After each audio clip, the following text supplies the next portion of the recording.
आज हम देखेंगे फॉल मूवी की कहानी, जो एक सर्वाइवल साइकोलॉजिकल थ्रिलर फिल्म है। यह कहानी दो दोस्तों की है जो एक सुनसान रेगिस्तान में मौजूद 2000 फुट ऊंचे टीवी टावर पर फंस जाती हैं, जहां से नीचे उतरना लगभग नामुमकिन था और दूर दूर तक सिर्फ वीरान रेगिस्तान फैला था। ये दोनों इतनी ऊंचाई तक कैसे पहुंची और क्या वे बच पाएंगी? आइए जानते हैं। फिल्म की शुरुआत में हम बेकी, उसके पति डैन और उसकी सबसे अच्छी दोस्त हंटर को देखते हैं, जो माउंटेन क्लाइंबिंग कर रहे होते हैं। चढ़ाई के दौरान अचानक डैन का पैर फिसल जाता है और वह नीचे गिरकर मौत के मुंह में समा जाता है। इस घटना के 1 साल बाद भी बेकी अपने पति डैन की मौत को भुला नहीं पाई थी। उसने खुद को संभालने के लिए शराब पीना शुरू कर दिया था और डिप्रेशन में खुदकुशी करने की भी कोशिश की। उसके पिता जेम्स उसकी हालत से बहुत परेशान थे। वे उसे समझाते हैं कि अब 1 साल बीत चुका है, उसे इस दर्द से बाहर निकलना होगा, लेकिन बेकी उनकी कोई बात नहीं सुनती। इधर डैन की बरसी से पहले हंटर बेकी के घर आती है और उसे एक टीवी टावर पर चढ़ने का न्योता देती है, क्योंकि हंटर जानती थी कि बेकी को एडवेंचर बहुत पसंद है और वह चाहती थी कि बेकी इस हादसे के सदमे से बाहर आए।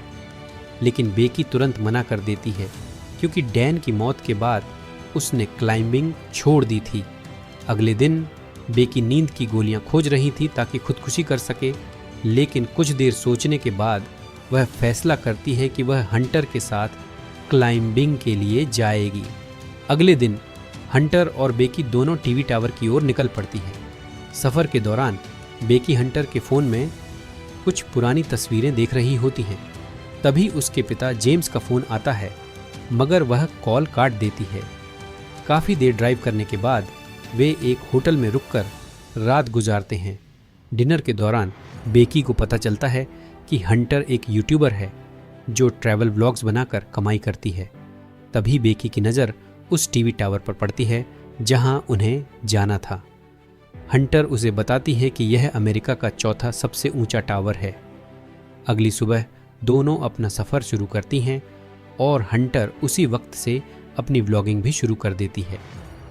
वह अपने दर्शकों को बताती है कि वह अपनी सबसे अच्छी दोस्त के साथ अमेरिका के चौथे सबसे ऊंचे टीवी टावर पर चढ़ने जा रही है। जब वे टीवी टावर के गेट तक पहुंचती हैं तो देखती हैं कि वहां खतरे का बोर्ड लगा हुआ है और एक ताला भी लगा है। इसलिए वे अपनी गाड़ी वहीं छोड़कर पैदल आगे बढ़ने लगती हैं। रास्ते में उन्हें कुछ गिद्ध नज़र आते हैं जो एक मरे हुए जानवर का मांस खा रहे होते हैं। हंटर यह दृश्य भी अपने व्लॉग में रिकॉर्ड कर लेती है। कुछ देर बाद वे टीवी टावर तक पहुंच जाती हैं और हंटर अपना व्लॉग बंद कर देती है।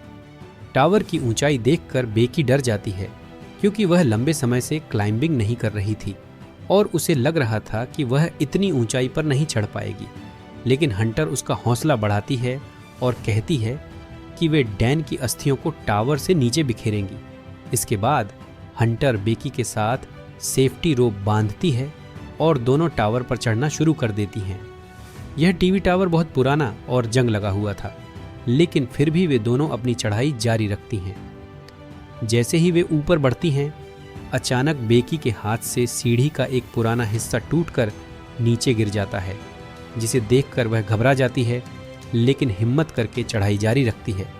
इसी तरह वे 1000 फुट की ऊंचाई तक पहुंच चुकी थीं और ऊपर से पूरा शहर बहुत छोटा नजर आ रहा था। वे दोनों वहीं रुककर कुछ देर आराम करती हैं और फिर से ऊपर चढ़ने लगती हैं। इसी तरह चढ़ते चढ़ते वे 1800 फीट की ऊंचाई तक पहुंच जाती हैं। अब उन्हें अपनी मंजिल तक पहुंचने के लिए सिर्फ 200 फीट और चढ़ना था, लेकिन जैसे जैसे वे ऊपर जा रही थीं, हवा का दबाव काफ़ी बढ़ चुका था।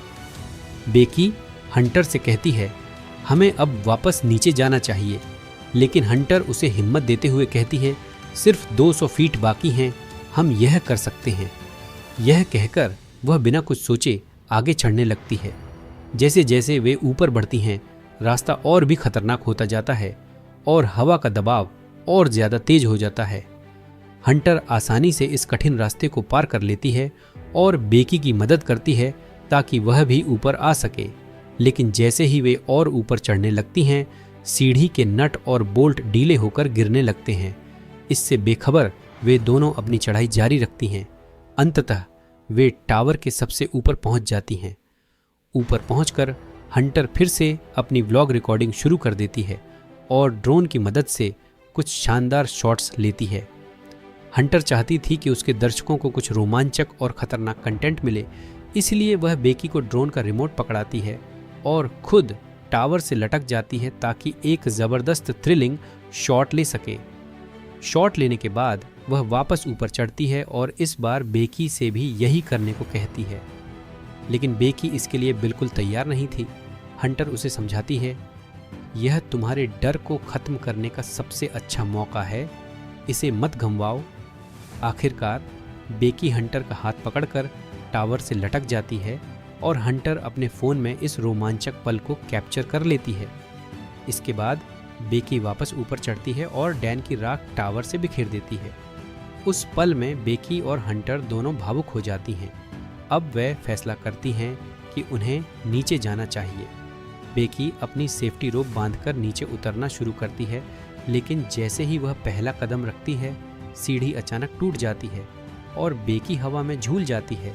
हंटर अपनी पूरी ताकत लगाकर बेकी को वापस ऊपर खींच लेती है, लेकिन इस खौफनाक पल के बाद वे दोनों हंसने लगती हैं, क्योंकि डर की शिद्दत अब हंसी में बदल चुकी थी।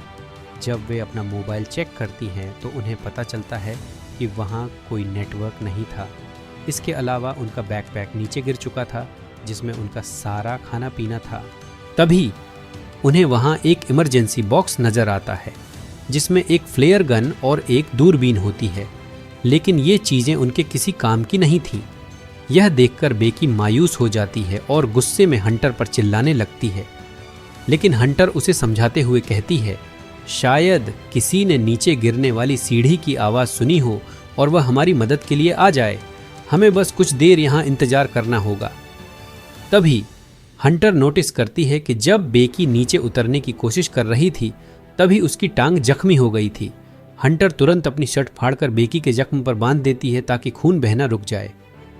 कुछ वक्त बाद बेकी हंटर से पूछती है कि उसने व्लॉगिंग शुरू करने का फैसला क्यों किया। हंटर डैन का नाम लेती है।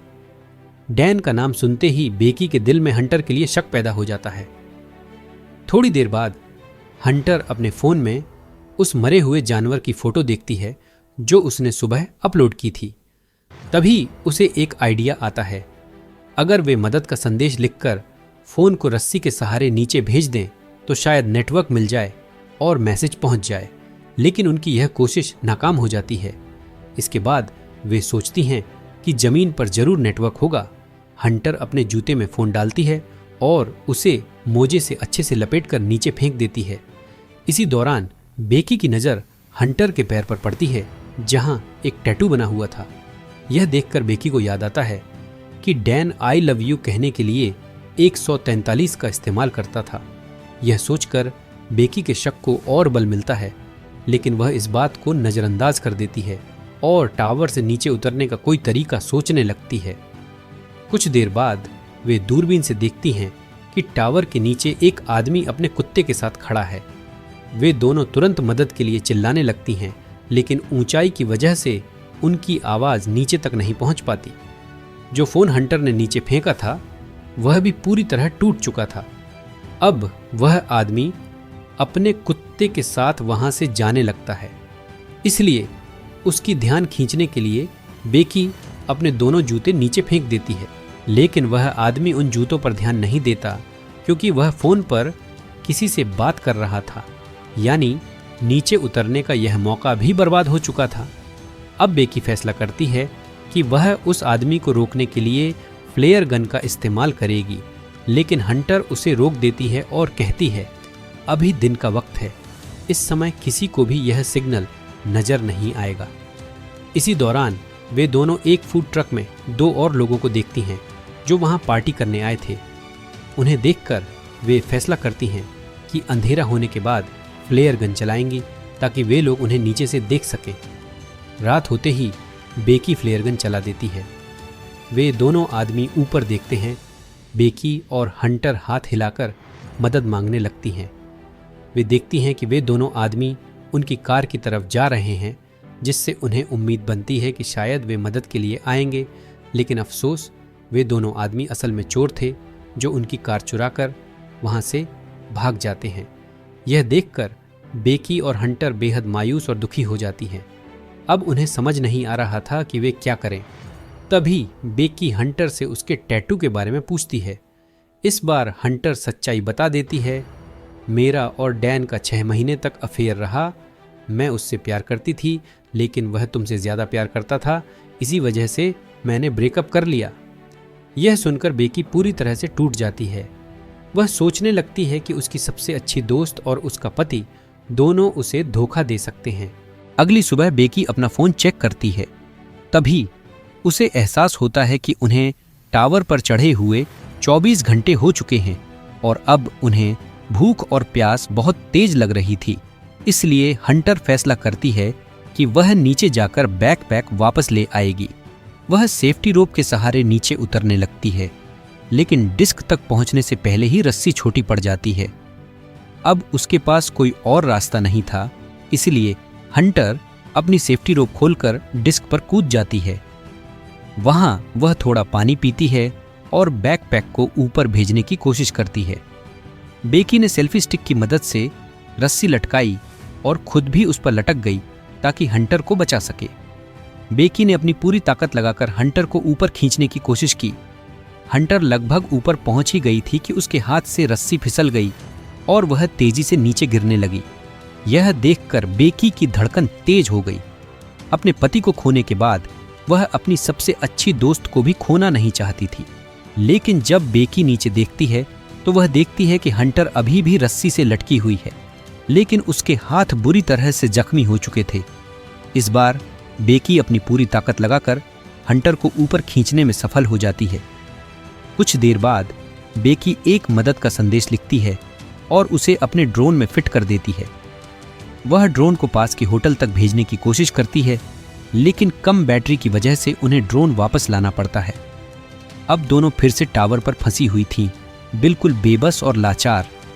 रात को सोने के बाद बेकी को एक डरावना सपना आता है। उस सपने में हंटर की मौत हो चुकी होती है और गिद्ध उसके शरीर को नोच कर खा रहे होते हैं। अचानक बेकी की आंख खुलती है। यह बस एक बुरा सपना था। अगली सुबह बेकी को एहसास होता है कि वह टावर पर लगी लाइट के सॉकेट से ड्रोन को चार्ज कर सकती है। वह पोल पर चढ़कर चार्जर को सॉकेट में लगाती है, लेकिन देखती है कि प्लग बहुत ढीला है, यानी जब तक ड्रोन चार्ज न हो उसे वहीं लटके रहना होगा। कई मिनट तक लटके रहने की वजह से बेकी के हाथ कांपने लगते हैं। तभी एक और मुसीबत आ जाती है। गिद्ध आकर बेकी पर हमला कर देते हैं, लेकिन जैसे ही ड्रोन चार्ज होता है बेकी नीचे वापस आ जाती है। अब बेकी एक बार फिर ड्रोन के जरिए मदद भेजने की कोशिश करती है, लेकिन जैसे ही ड्रोन होटल तक पहुंचने वाला होता है एक ट्रक से टकराकर वह पूरी तरह से नष्ट हो जाता है। यह देखकर बेकी और ज्यादा घबरा जाती है। अब उनके पास बचने का कोई रास्ता नहीं था। भूख और प्यास से वे दोनों बेहाल हो चुकी थीं और शाम होते ही वहां एक बड़ा तूफान आने वाला था, जिससे उनका जिंदा रहना और भी मुश्किल हो गया था। बेकी को बहुत ज्यादा नींद आ रही थी, लेकिन हंटर उसे सोने से रोकती है, क्योंकि अगर वे सो गईं तो गिद्ध उन पर फिर से हमला कर सकते हैं। बेकी हंटर से उसका दूसरा जूता मांगती है ताकि वह अपना फोन जूते में रखकर नीचे फेंक सके, लेकिन हंटर कहती है कि उसका जूता तो नीचे डिस्क पर पड़ा हुआ है। और यहीं पर कहानी में एक जबरदस्त मोड़ आता है। हमें पता चलता है कि जब हंटर नीचे डिस्क पर कूदी थी उसी समय उसकी मौत हो चुकी थी। तब से बेकी अकेले ही सरवाइव कर रही थी। बेकी के लिए हंटर की मौजूदगी सिर्फ एक भ्रम, हेलुसिनेशन थी। रात के खतरनाक तूफान को बेकी किसी तरह सरवाइव कर लेती है। सुबह होते ही वह अपने पिता जेम्स के लिए एक वीडियो मैसेज रिकॉर्ड करती है, जिसमें वह कहती है, मैं वापस घर आना चाहती हूँ। दूसरी तरफ जेम्स भी अपनी बेटी के बारे में बहुत परेशान था। अगले दिन जब बेकी टावर पर सो रही थी तभी एक गिद्ध आकर उसके जख्म को नोचने लगता है। भूख से बेहाल होकर बेकी गिद्ध की गर्दन पकड़कर उसे मार देती है। फिर वह उसका मांस खाकर अपनी भूख मिटाती है। यह पहला मौका था जब बेकी ने अपनी जिंदगी के लिए इतनी हिम्मत दिखाई। अब उसमें फिर से ताकत आ जाती है। वह रस्सी के सहारे नीचे डिस्क पर उतर जाती है, जहां उसे हंटर की लाश मिलती है। फिर वह अपने फोन से अपने पिता को मैसेज भेजती है कि वह अब तक जिंदा है। इस बार उसने हंटर के जूते में फोन रखने के बजाय पूरी लाश के अंदर फोन रख दिया और फिर हंटर की लाश को ही टावर से नीचे गिरा दिया। रात के वक्त जैसे ही बेकी का मैसेज उसके पिता जेम्स तक पहुंचता है, वह तुरंत टीवी टावर की तरफ दौड़ पड़ते हैं। वहां पहुंचने के बाद उन्होंने देखा कि पुलिस एक लड़की की लाश को ढक रही थी। उन्हें लगा कि यह उनकी बेटी बेकी की लाश है और उनका दिल टूट गया। लेकिन तभी उनकी नज़र पुलिस वैन में बैठी बेकी पर पड़ती है। पुलिस ने उसे बचा लिया था। जेम्स और बेकी एक दूसरे को गले लगा लेते हैं और इसी भावनात्मक पल के साथ यह रोमांचक कहानी समाप्त होती है।